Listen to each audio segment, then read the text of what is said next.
어느 정도 여러분들이 스스로 좀 내용을 살펴봤으니까 선생님하고 같이 진행을 해봅시다. 일단 제목이 상춘곡이라고 되어 있죠.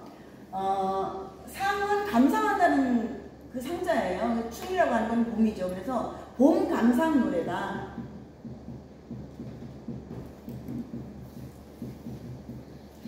상춘이라고 하는 말을 오늘날도 많이 써요. 봄철이나 뉴스 같은 거 보면은 뭐 상춘 인파가 엄청 뭐 붐비고 있다. 뭐 이런 식으로 이제 얘기를 하게 되는데 그 상춘이라고 하는 게 봄을 즐기며 봄 경치를 구경하는 사람들이 밖에 많이 나와 있다. 이런 얘기입니다. 그래서 이제 요 표현은 고전 시가에만 등장하는 것이 아니라 상춘이라고 하는 말은 물론 여러분들은 별로 쓰지 않지만 어르신들은 좀 쓰는 단어다. 그래서 봄을 감상하는 봄 경치를 즐기는 그런 마음을 노래한 작품이다. 이렇게 얘기할 수 있습니다. 화자에 대해 먼저 살펴보면요.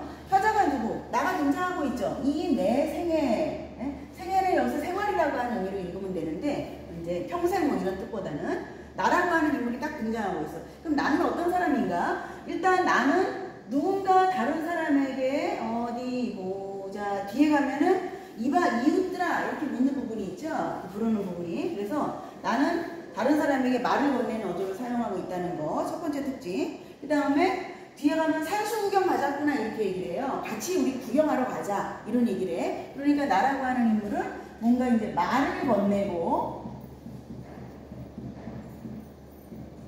아울러서 무엇을 나랑 같이 하자 이렇게 권유를 하는 청유형을 사용해서 권유를 하는 이런 인물로 등장하고 있고 여기 보면은 천지가 남자 몸이라고 되어 있잖아요. 그래서 나의 성별까지 밝혔어요. 나 누구? 나 남자야. 남자고 뭐 또 여기 보면은 이 부분에 이제 서사 부분이죠. 풍월 주인이 되었다. 자기를 뭐라고 소개하고 있냐면 나는 풍월 주인이야 이렇게 얘기를 하고 있어요. 풍은 바람이고 월은 달이고 그래서 바람과 달의 주인이라고 하는 건 요거 이제 우리가 배웠던 표현기법 대유법이라고 보면 되죠.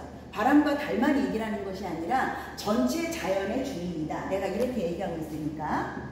그래서 자기 자신을 뭐라고 소개하냐면 나는 자연의 주인이야 이렇게 얘기를 해요. 그래서 풍월 주인이다.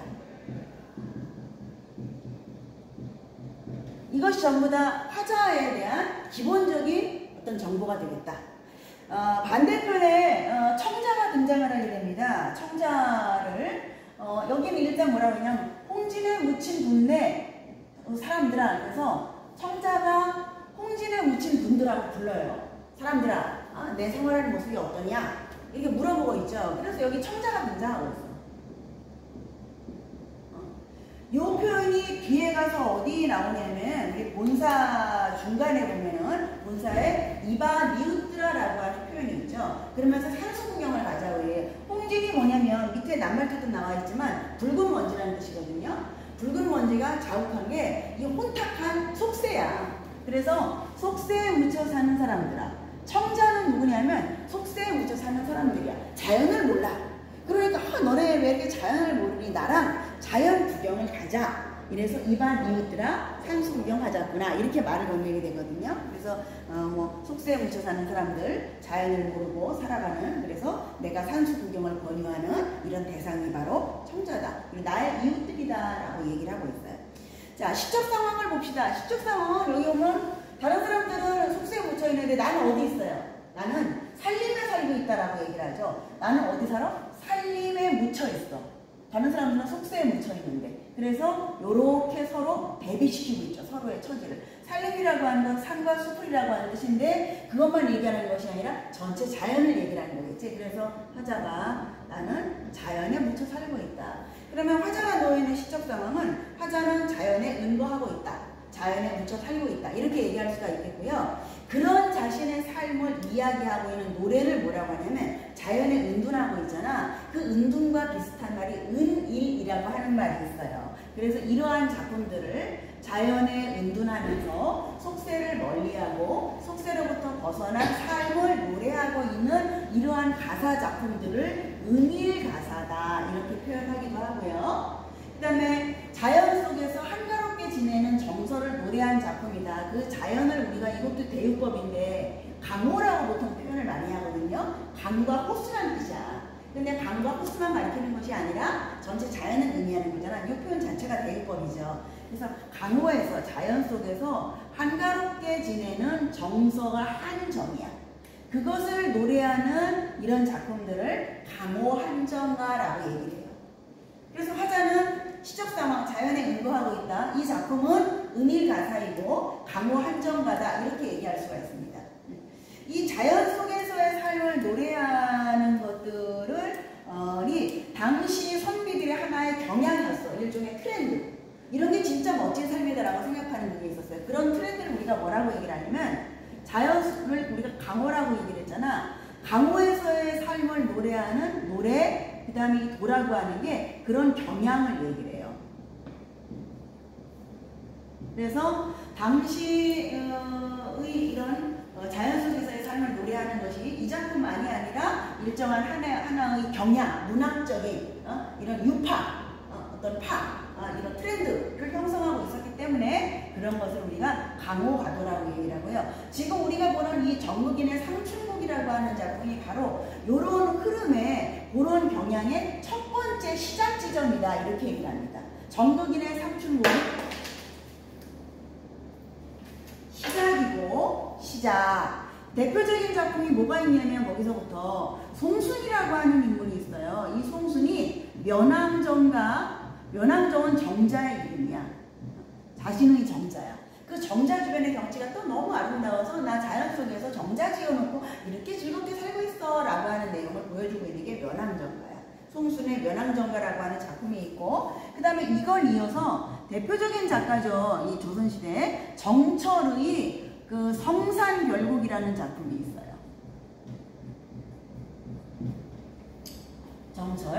정철 성산은 지명이에요. 성산이라고 하는 곳에서 또 자연 속에 묻혀가지고 너무너무 즐겁게 지내고 여기 경치가 참 아름다워 라고 얘기를 하고 있는 작품이 성산별곡이에요. 그래서 이것이 이 작품 외에도 수많은 강호에서의 삶을 노래하고 있는 그런 작품들이 많이 있고 그런 작품들을 우리가 보통 하나의 경향을 이루고 있으면서 강호가도라고 얘기를 할 때 대표적인 흐름은 바로 정극인의 이 상춘곡부터 시작을 해서 이런 식의 흐름을 가지고 있다.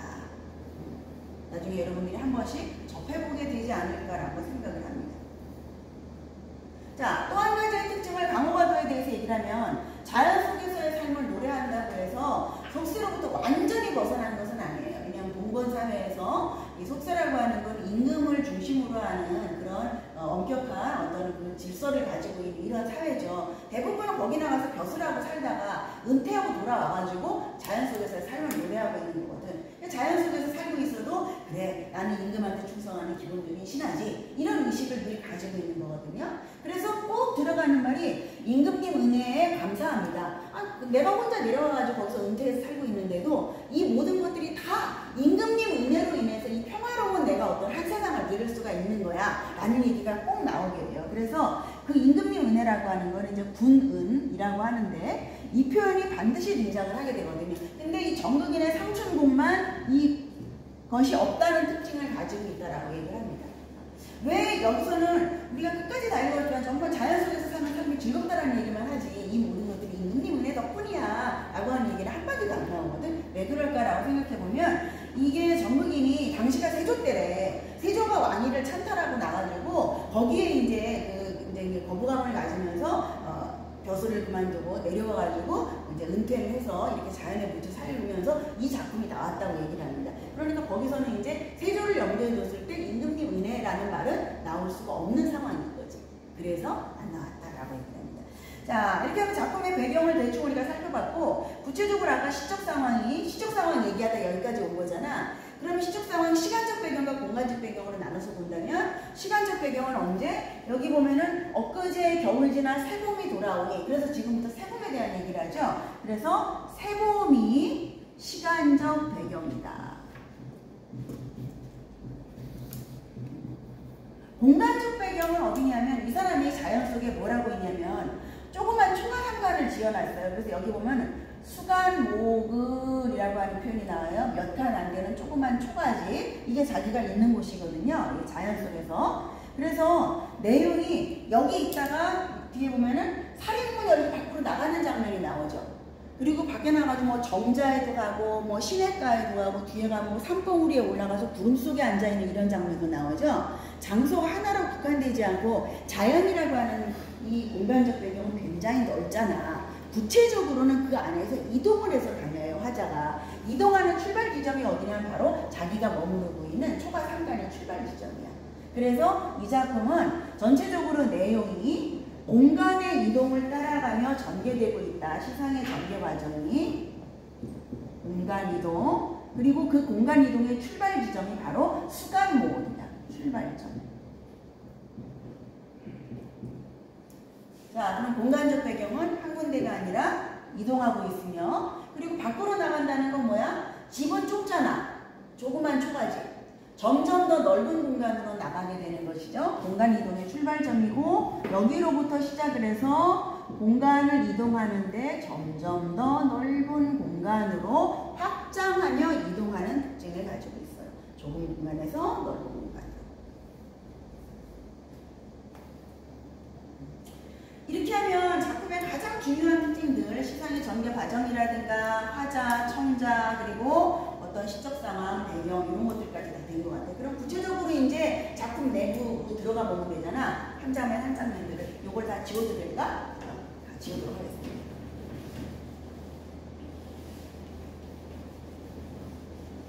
고전 시간은 현대시보다 훨씬 쉬워요. 다만 문제가 되는 거는 영어 공부하는 거랑 똑같아요. 영어 공부할 때 지금 문제가 되는 건 뭐예요? 지문. 해석을 해야 되잖아. 그치, 우리말로. 근데 해석을 하고 나면 물론 어려운 지문도 있지만은 사실 그다지 어렵지 않아. 그러니까 해석을 하려면 뭐부터 알아야 돼? 단어를 알아야 되지. 그러니까 모르는 단어 사전부터 찾아봐. 그러고 나서 전체적으로 해석을 해. 그러고 나면 거기서 어떤 내용들을 우리가 찾아내. 정리하는 거.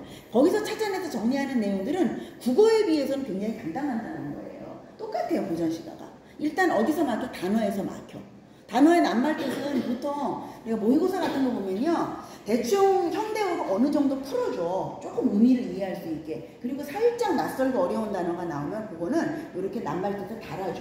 그러니까 그거 가지고 대충 때려 맞춰 할 수 있고, 경험이 쌓이면은 현대어 풀이가 조금 부족하다 하더라도 어느 정도 때려 맞추는 게 가능해요. 그 정도 선 단어 정복하고 그 다음에 전체적으로 현대어 풀이가 되게 되면은 그 다음에 내용 정리하는 거는 정말 식은 죽 먹기 어렵지가 않아요.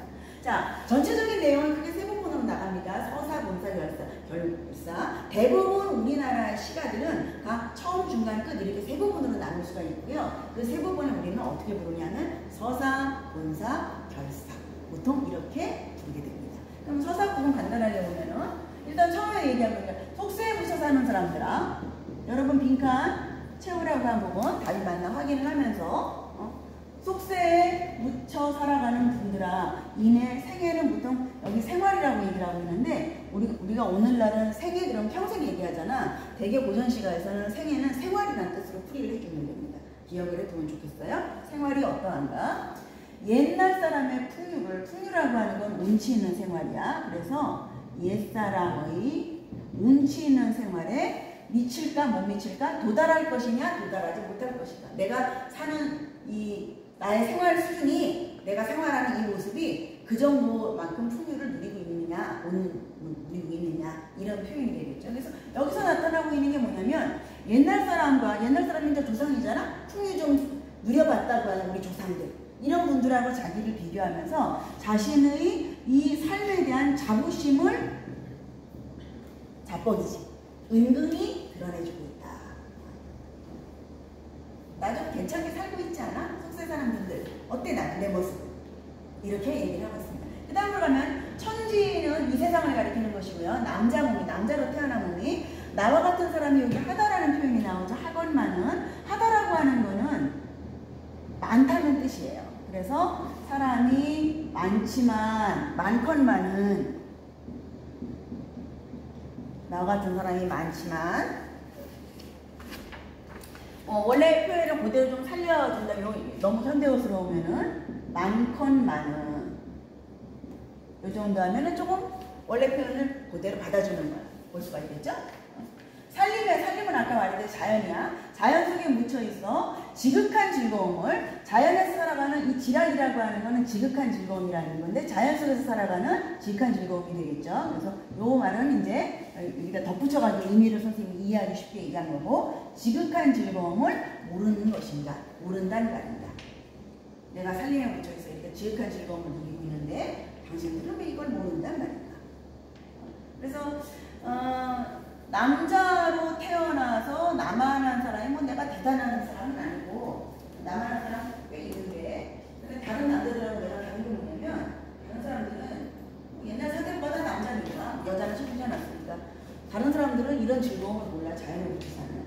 나는 그거 하나는 좀 맞다요 라는 얘기가 되겠습니다. 그 다음에 수단목 조그만 초가집을 앞에다가 시냇물, 맑은 시냇물 앞에 두고, 앞에 맑은 시냇물이 흐리게 나의 집을 지어놓고, 소나무 대나무, 송죽은 뭐 송죽 우리가 보통 그렇게 또 표현하고, 또 이걸 풀이한다면은 소나무 대나무죠.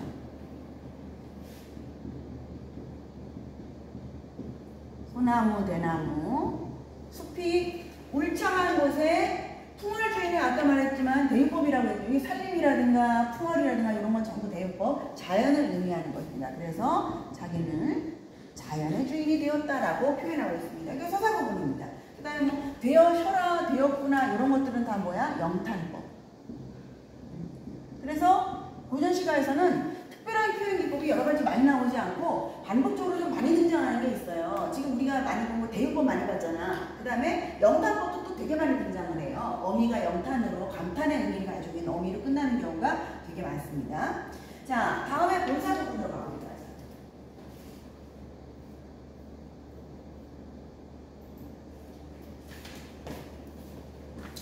본사부분을 내용이 좀 길어가지고 두 부분으로 나눴어요. 여러분 나눠준 그 모의고사 문제는 서사 부분을 제외하고 나머지 부분이 다 나와 있어. 본사하고 끝까지 결사까지 다 나와 있는데, 그 부분을 잘 이해하도록 하기 위해서 선생님이 서사 부분을 앞에다 붙였던 거고요. 이제 모의고사 질문은 여기부터 시작을 하게 됩니다. 엊그제 겨울이죠. 겨울이 지나가고 새봄이 돌아왔어. 그래서 계절이 바뀌었어요.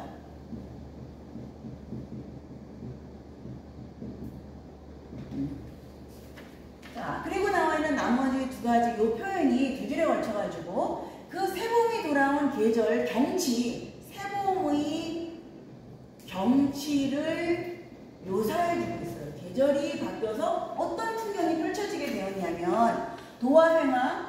도화행화가 뭐예요? 복숭아꽃, 살구꽃이라는 뜻이야.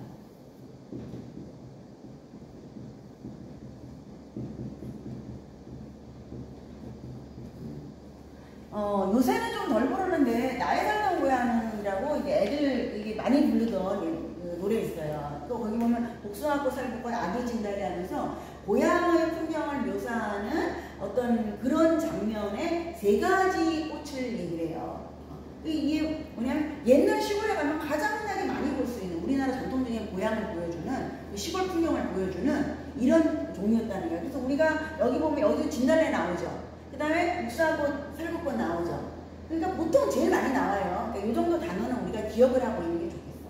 복숭아꽃, 살구꽃은 석양 속에 피어 있고, 그 다음에 녹양은 푸른 머드나무라는 뜻이고요. 방초는 향긋한 풀이라는 것이야. 그것이 새는 가느다란 거고 우는 비잖아. 새우는 가느다란 비라는 뜻이에요. 가느다란 비를 세 글자로 줄이면 가랑비지. 가랑비 속에 푸르노다. 여기 이제 공경치를 보여주고 있는 거고, 여기서 눈에 띄는 거는 뭐냐면 여기 보면 뭐뭐는 뭐뭐 속에 어떠고 있다 해가지고 문장의 구조가 비슷한 형태를 취하면서 앞뒤로 짝을 이루고 있지. 그래서 이런 것들이 바로 대구법이에요. 짝을 이루는 문장들이 연결이 되어 있다. 자, 경치가 너무 좋아가지고 이렇게 생각을 했습니다. 이거는 조물주가 솜씨를 부린 거야. 되게 저걸 어떻게 만들었을까? 칼로 재단해낸 것인가? 조물주가, 여기 조물주가 나오니까 조화신이 조물주를 얘기를 하는 거거든요. 칼로 재단해낸 것인가? 말아냈다는 게 재단을 했다는 거야. 그 다음에는 붓으로 그려냈는가? 조화신의 공이라고 하는 게 솜씨야. 조물주의 솜씨가 물물은 여러 가지 사물마다 혼사롭다는 야단스럽다라는 뜻입니다.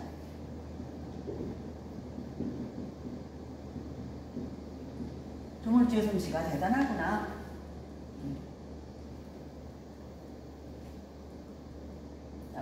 분노다 이런 것도 영탄법으로 보면 되겠고요. 자, 그 다음으로 가서 숲을 속에 우는 새가 춘기 그대로 풀이하면 되죠. 봄의 기운이라는 뜻이죠. 그래서 봄 기운을 이기지 못하여 소리마다 교태를 부린다라고 하는 게 아양을 떤다는 거예요. 근데 뭐 숲을 속에 새가 뭘 안다고 아양을 떠요? 새가 무슨 봄 기운에 취해? 이건 누가 봄 기운에 취해가지고 하는 말이겠어요? 화자가 느끼는 감정이겠지. 그래서 여기 나타나고 있는 게 바로 감정이입. 감정이입도 우리 고전시가에서 흔히 등장하는 표현 기법이에요. 외부의 객관적인 사물과 내가 일체원이 하나가 되었어. 외부 사물과. 자, 나와 외부 세계가 하나가 되었다. 여기 뭐와 하나가 된 거야? 감정이입을 통해 가지고 나는 화자겠고요. 나는 화자겠고 물이라고 하는 건 수풀에 우는 새지. 이런 것들이 하나가 돼가지고 똑같은 감정을 공유하고 있다라고 얘기를 하잖아. 어떤 감정? 흥겨움. 봄의 흥겨움을 느끼는 감정. 이것을 공유하고 있다. 그래서 이 감정이입의 장면을 지금 화자는 물화일체다. 이렇게 또 설명을 해주게 되죠. 여기다 우리가 그대로 물화일체라고 하는 말을 우리가 많이 사용하니까 그대로 여기다 써주면 되겠고 물화일체니까 흥이 다르겠는가. 그래서 10이라고 하는 표현이 살인문이에요. 살인문 주변을 걸어보고 내가 있는 초가집에서 그러다가 드디어 밖으로 나갔어. 살인문을 열고 밖으로 나가서 밖에 정자에 앉아보니 밖에 나가 정자에도 앉아보고 소요음영이라고 하는 그 소요가 한가롭게 거니는 것을 얘기를 하고요. 상고하는 거죠. 음영이라고 하는 게 나직하게 읊어대는 거야. 우리는 보통 한가롭게 상고하면 여러분들은 노래를 많이 나직하게 부르잖아. 옛날 사람들은 노래가 시잖아. 시 가니까. 그래서 시를 읊었단 말이야. 그게 음영이에요. 중얼중얼하면서 시를 부르는 거죠. 요새 식으로 한다면. 그렇게 하면서 나직의 시를 읊자니 산 속에서의 하루가 적적하다라고 되어 있는데 적적하다는 건 심심하다는 의미로 우리가 보면 돼. 산 속에서의 하루가 심심하다. 심심하다는 의미를 여기 뒤에 가면은 한중진미라는 표현이 나와요. 그걸 선생님이 여기다 뭐라고 표현했냐면 한중진미. 요것이 한가로움 속에 참다운 즐거움이라고 되어 있잖아. 이 심심한 게 할 일이 없어서 머리 쥐어뜯는 심심하고 지루한 상태가 아니라 한가롭고 여유가 있는 상태를 얘기를 하는 거예요. 그래서 나쁜 뜻이 아니라 이렇게 산속에서의 하루가 참 여유롭게 지나가고 있다. 이런 참다운 즐거움, 진미, 참다운 즐거움, 한가로움 속에서 느끼는 참다운 즐거움을 알 사람이 없이 나만 혼자 알고 있어 너무 아쉬워 호재로다 혼자로다. 이렇게 좋은 걸 나 혼자만 누리다니. 자연 속에서. 여기까지가 첫 번째 부분이에요. 자, 풀이가 됐으면 별 내용은 없죠. 몇 가지 우리가 표현 기법만 확인하고 그 외에는 커다란 딴 내용은 없습니다. 다음 두 번째 부분으로 넘어가는 거죠.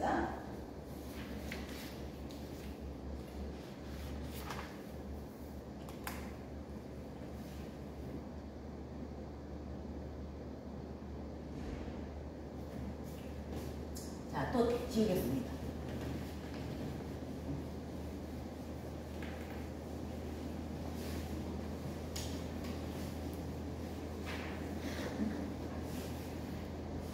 아까 이렇게 좋은 걸 나 혼자만 알고 있다니라고 생각했잖아? 그러니까 같이 다른 사람에게도 알려주고 싶어. 같이 하자라고 얘기를 합니다. 그래서 이웃들을 부르기 시작하죠. 이봐 이웃 사람들아 산수 구경하자.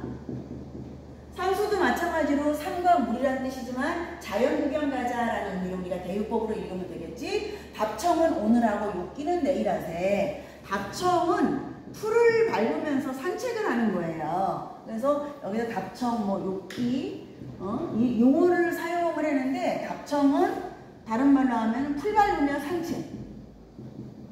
너무 이제 설명이 좀 길어가지고 선생님이 간단하게 했지만 풀 밟으며 산책하는 건 오늘하고 치토피드 이렇게 막 누리면서 그 다음에 욕기라고 하는 거는 물가에서 물놀이 하는 거예요. 원래는 이게 그 기수에서 목욕하는 이런 장면으로서 이제 세속적인 것을 잊고 유유자적하는 삶을 의미하는 거다 이렇게 얘기를 합니다. 그래서 물놀이는 그러니까 목욕하는 건데 이게 때리는 목욕이 아니라 물놀이 한다는 뜻이겠죠. 물놀이는 내일 하세.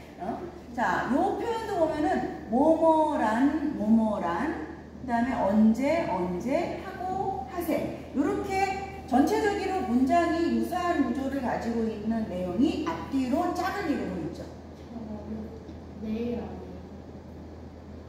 모욕하는 일은 욕기 하세요. 아, 욕기가 아니라 여기 내일이 들어가야 되는구나. 모욕하는 일은 나왔네, 욕기가. 내일 하세요. 그래서 이 부분도 지금 말하고 싶었던 대꾸법에 생각이 나가지고. 자, 비슷한 문장이 또 여기도 있습니다. 아침에 어디에는, 이 나조는 저녁이거든요. 아침에 저녁에 뭘 하냐면 산에서 나무를 캐 물에서 낚시를 해. 그렇게 되면 앞뒤로 또 이렇게 비슷한 구조를 가지고 있는 문장이 짝을 이루고 있는 걸 알 수가 있죠. 또 대꾸법이죠. 대꾸법이 굉장히 많아요, 그런 시간에.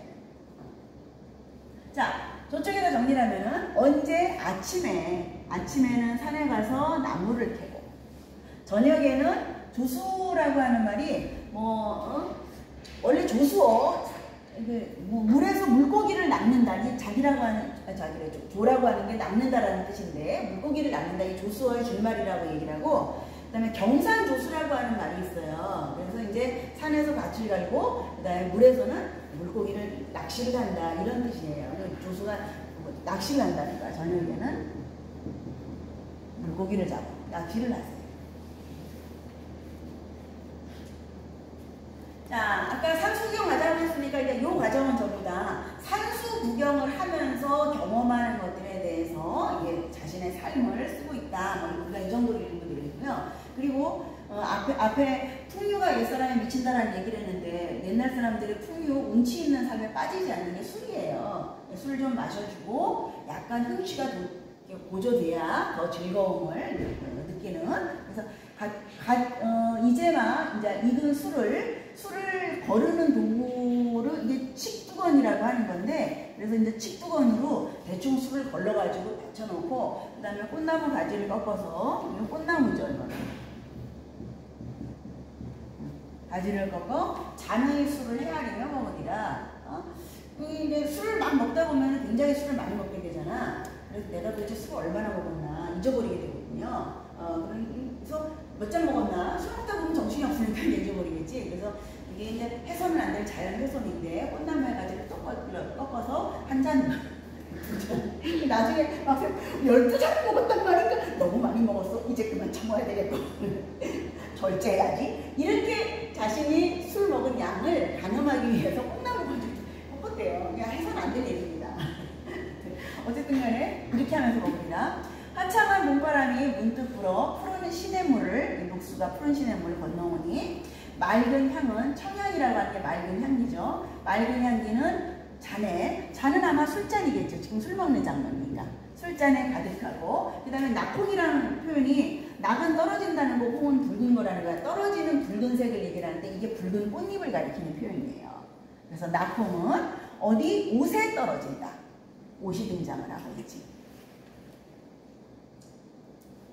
자, 이 장면을 보면요. 여기서 특별한 게 붉은 꽃잎이 옷에 떨어진다. 이건 알겠는데 진다라고 하는 것도 떨어진다는 표현이거든, 이게. 그런데 맑은 향기가 술잔에 떨어져? 향기가 어떻게 떨어져? 향기가 내 부위야? 뭐 물건이냐? 아니죠. 향기라고 하는 건 어떤 감각이야? 후각이죠. 그지? 그런데 술잔에 뭐가 떨어지려면은 눈에 보이는 물체가 돼가지고 밑으로 내려와야 떨어지는 거잖아. 그래서 이 표현이 보면 굉장히 특이하다. 어머, 향기가 어떻게 떨어져? 그럼 후각을 뭘로 바꿨어? 시각으로 바꿔놓은 표현이다. 그래서 아마 이 부분이 이 전체 삼춘곡에서 가장 독특한 표현을 보여주고 있는 부분이 아닌가. 후각의 시각화라고 하는 공감각적 표현이 나타나고 있는 부분이다라고 얘기할 수 있어요. 나머지 부분들은 대부분 다 시각적인 위주로 구성이 되어 있죠. 술을 먹다 보니까 술독이 다 비었습니다. 술독이 비었거든 나에게 아뢰어라 라고 얘기를 하는 거 보니까 혼자 있는 게 아니겠죠. 양반 사대부니까 항상 움직일 때는 옆에 이제 뭐 중이나 이렇게 하인을 대동하고 있는 상황이다 술은 나 혼자 마시지만 걔는 옆에서 계속 대기하고 있는 이런 상황이다라는 걸 알 수가 있죠. 그래서 저기 날이 술독이 다 피었습니다. 그래 그럼 술을 더 가지고 와야지 이렇게 되는 거야. 그래서 소동 아이가 옆에서 그 심부름하기에 대기하고 있는 아이가 되겠죠. 뭐 소동도 아이란 뜻이고 아이는 우리말 아이고 그래서 여기는 간단하게 아이라고 되어 있습니다. 주가는 술집이에요. 그래서 술집에 술이 있는지 물어봐가지고 술을 사다 가라는 뜻이 되겠고요. 어른은 막대를 짚고 어른은 지팡이 툭툭툭 이렇게 잡고 가고 그 다음에 아이는 술을 메고 이거는 오늘날 있을 수 없죠. 어른이 무거운 술을 메고 애가 그냥 옆에서 돌려 따라와야 되는데 신분제 사회이기 때문에 나타나는 현상이겠죠. 어른은 자기 하자.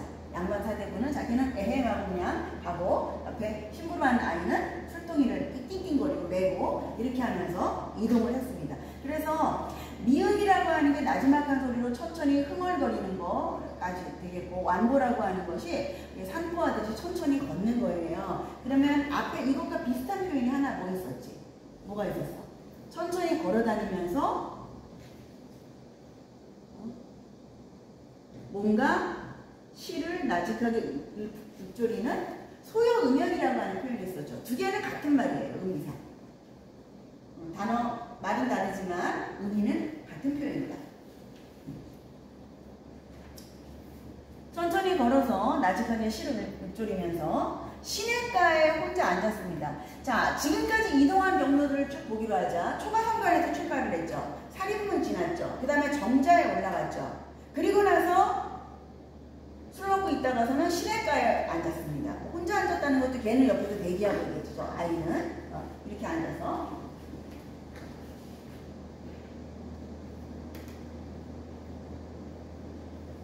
이제 거의 끝나갑니다.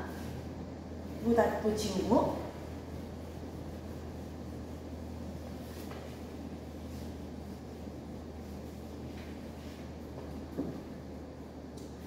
명사는 밝은 모래라고 하는 뜻인데 그 고운 모래, 색이 하얗고 아주 곱게 되어 있는 이 모래를 가리키는 말이 명사예요. 그리고 조훈이라고 하는 표현이 있죠. 이게 좋다가 옛날에는 깨끗하다라는 뜻이었어. 이게 많이 등장을 하게 되는데 그 다음에 오늘날 우리가 좋아한다 이렇게 말할 때 쓰는 좋다라는 말 있죠. 그것은 교타였어요. 좋다가 여기 원래는 옛날 표현은 이렇게 되어 있지. 좋다. 요거는 오늘날 좋다. 원래 표현은 이렇게 되고. 요거는 우리 고전시가에서 종종 우리를 혼동하게 만드는 단어로 등장을 많이 합니다. 여러분이 그래서 요로 알아두면 좋을 것 같아요. 요거는 구분을 해서. 교타라고 하는 표현을 하면 이거는 좋은 거고 좋다라는 표현이 나오는 옛날에는 깨끗하다라는 뜻이다. 자, 고운 모래가 흐르는 깨끗한 모래. 깨끗하니까 바닥에 그 하얗게 모래가 이렇게 깔려있는 게 다 들여다 보이는 이런 부분이 되겠죠. 깨끗한 물에 잔을 씻어 부어들고 맑은 흐름이라는 표현이 있어요. 맑은 흐름은 시냇물 얘기라는 거겠지. 맑은 시냇물을 부어놓으니 떠오는 것이 도화는 앞에 한번 나왔었죠. 복숭아꽃이로다.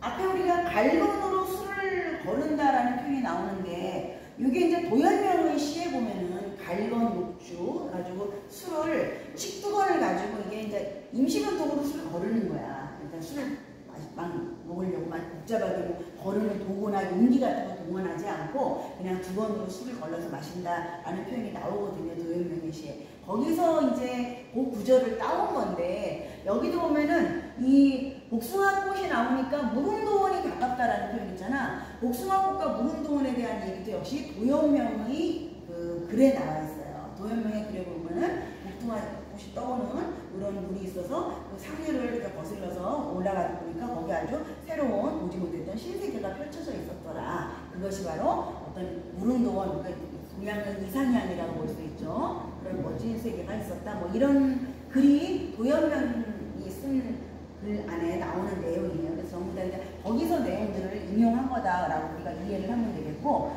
그래서 복숭아꽃이 떠오르는 것이 보이니까 이게 도연명의 글에 나와 있듯이 무릉도원이 주변에 있는 거 아닌가, 가깝구나. 저들이 바로 무릉도원 아닌가. 저들은 어떤 들이에요? 지금 현재 느끼고 있는 겨울에서 지나서 새봄이 펼쳐져 있는 그 봄의 들판을 얘기를 하는 거겠지. 그걸 보면서 무릉도원을 연상하고 있으니까 그만큼 봄의 경치가 너무나 아름다워서 이상향을 연상시킨다. 이 정도의 의미로 우리가 그냥 가볍게 이해하면 될 것 같습니다.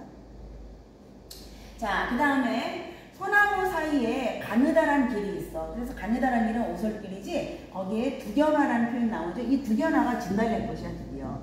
그래서 복숭아꽃, 살구꽃, 진달래꽃, 우리 전통적인 시골 마을에 등장하는 꽃들이 모두 다 등장을 합니다. 대표적인 봄꽃들.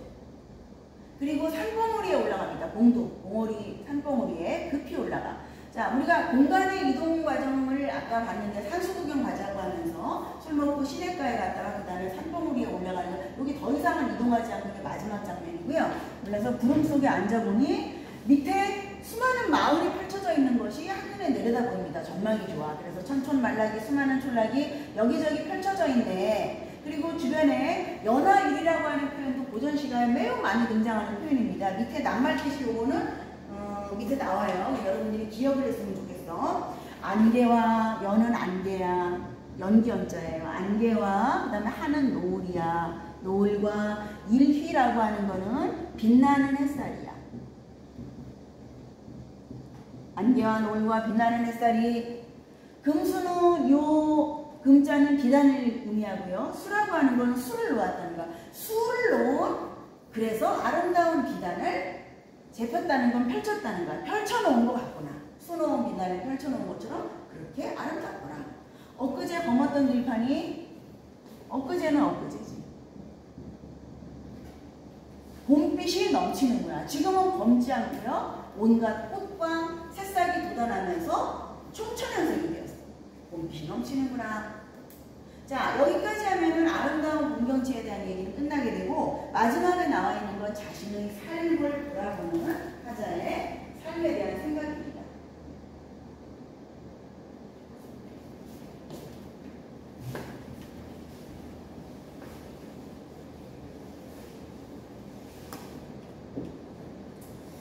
공명하고 부기가 등장하잖아. 우리가 보통 부기공명이라고 얘기를 하죠. 그 공명이라고 하는 건 공을 세워가지고 이름 날리는 거고, 유명해지고 높은 자리에 올라가는 거고, 부기라고 하는 건 돈 많은 거고. 이런 것들이 이제 사람들이 보통 욕심내가지고 탐하는, 인생에서 갖고 싶어하는 이런 것들이 되는데, 끼우라는 표현이 꺼린다라는 뜻이에요. 그래서 부기와 공명이 다 나를 꺼려. 부기도 나를 꺼리고, 꺼리고가 아니라 꺼리기라고 해야 되겠네요. 날 꺼리니.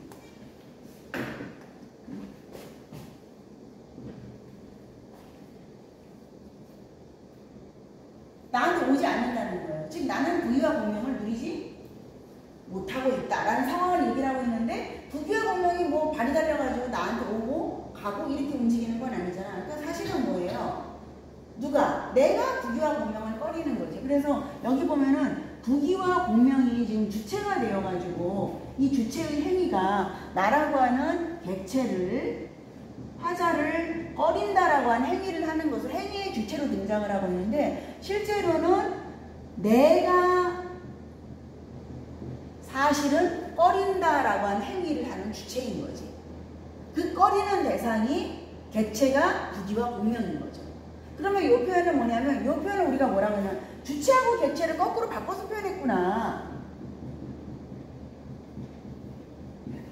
주체하고 객체가 거꾸로 뒤바뀌어서 표현되어 있구나 라고 얘기를 합니다. 주객존도의 표현기법이 사용되고 있다라고 얘기를 하고, 실제로는 내가 부귀 공명을 안 좋아한다라고 하는 것을 에휴 나 갖고 싶어도 걔네가 날 싫대 이런 식으로 표현을 하고 있는 거다, 이렇게 이해하면 되고요. 그 다음에 그래서 결국은 나는 부귀 공명하고 못 놀아. 그 대신 누구랑 노냐면 청풍 명월하고 나는 놀게 됩니다. 청풍은 맑은 바람이란 뜻이고 명월은 밝은 달이란 뜻이고 합합은 역시 대유법, 그래서 자연을 의미하는 것이죠.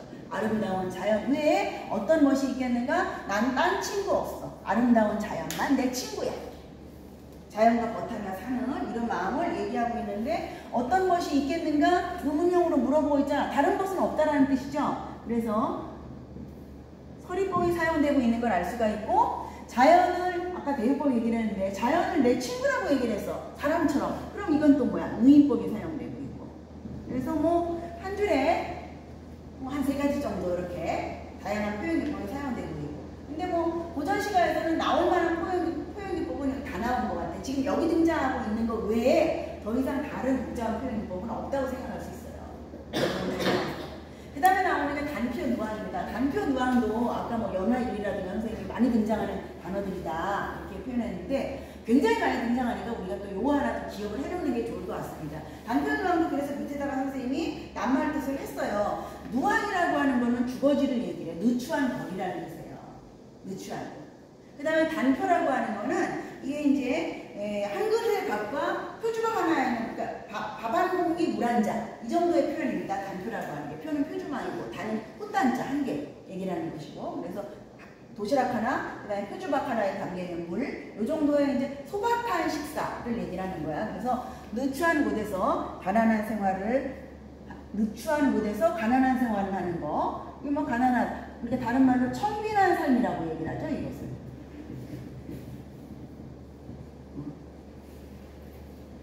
자기가 누리는 것은 청빈한 삶이야. 아까 이 사람이 어디 살고 있었냐면 수단이고에서 초가집에 살고 있었잖아. 양반인데 기와집 안 짓고 그런 삶에 만족하며 살면서 거기서 후트 대응, 헤엄이라고 하는 건 생각이고요. 후트는 많이 비슷하죠.